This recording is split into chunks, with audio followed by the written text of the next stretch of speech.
Hank McGregor. We're here in Oklahoma, aiming for a 4th senior canoe marathon world title. How's your preparation coming into these championships? Yeah, it's hard to say what you're aiming for before the race. Obviously, 4 would be great, but there's a lot of water ahead of me to get to that title. So I'd love to defend the title, and everything's been really well leading up to it. Had a good season so far and been training pretty hard. So yeah, I'm hoping for a good result, and we'll have to wait and see till Saturday. What have you been focusing on in your training? Yeah, it's pretty hard to focus on something when you are the current world champion. So you know, obviously you're going to try and defend your title. So you're just trying to better your training from the year before and try and look at where maybe you had your weak points and maybe try and strengthen them. So yeah, it's been a good year, and like I said, I'd love to defend my title, but anything can happen out there. This is a multi-million-dollar course. It's a fantastic development. What's it like as an athlete training on this course? Oh, it's really beautiful. I mean, last night actually we came here for a paddle in the evening, and it was super vibey. I mean, there was a lot of rowers out there, and it just looks really great. I mean, the water's perfect temperature. It's a very fair course, which it's quite a change for marathons. You know, normally you've got quite a few obstacles on the course itself, and this I would say the best paddler is going to win here. There's no advantage to be in any place or any side of the or like you'd say the lake or the channel. So yeah, I think it's going to be a good race to watch, and I think it's a very fair course, and like I say, I think the best paddler will win. Who do you think your main rivals are coming into this competition?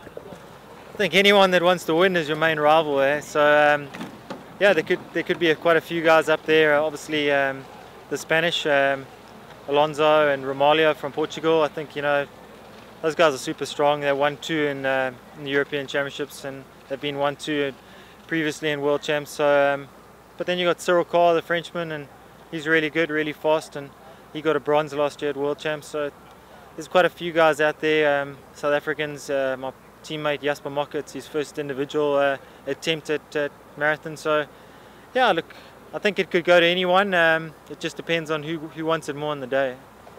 Portages are a big point here at the marathon races. Yeah. Obviously, being a South African, portage is more or less second nature.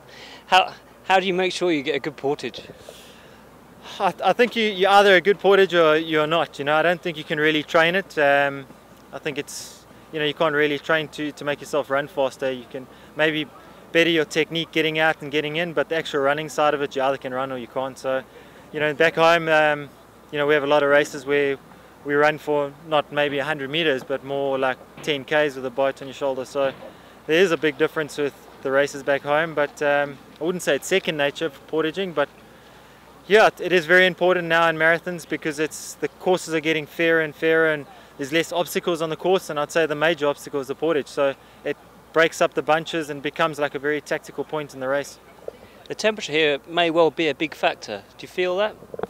Yeah, for sure. Like we were actually chatting on the course earlier today, and it's very much similar to where I live back home in Durban in South Africa. It's very humid, very hot. So I'd say this is just like where we train back home. You know, it's no different. And yeah, I think for the Europeans, some of the guys might battle. Also, you know, the time traveling, it's quite different. But for us South Africans, I mean, I was in Canada not even 3 weeks ago racing there, so I'm quite used to coming west, you know, and it is a big difference compared to just racing in Europe and just, you know, popping 200 or 300 Ks away from your hometown. So time traveling definitely makes a big difference, and I think the heat's also going to play effect. It's the Junior World Championships tomorrow.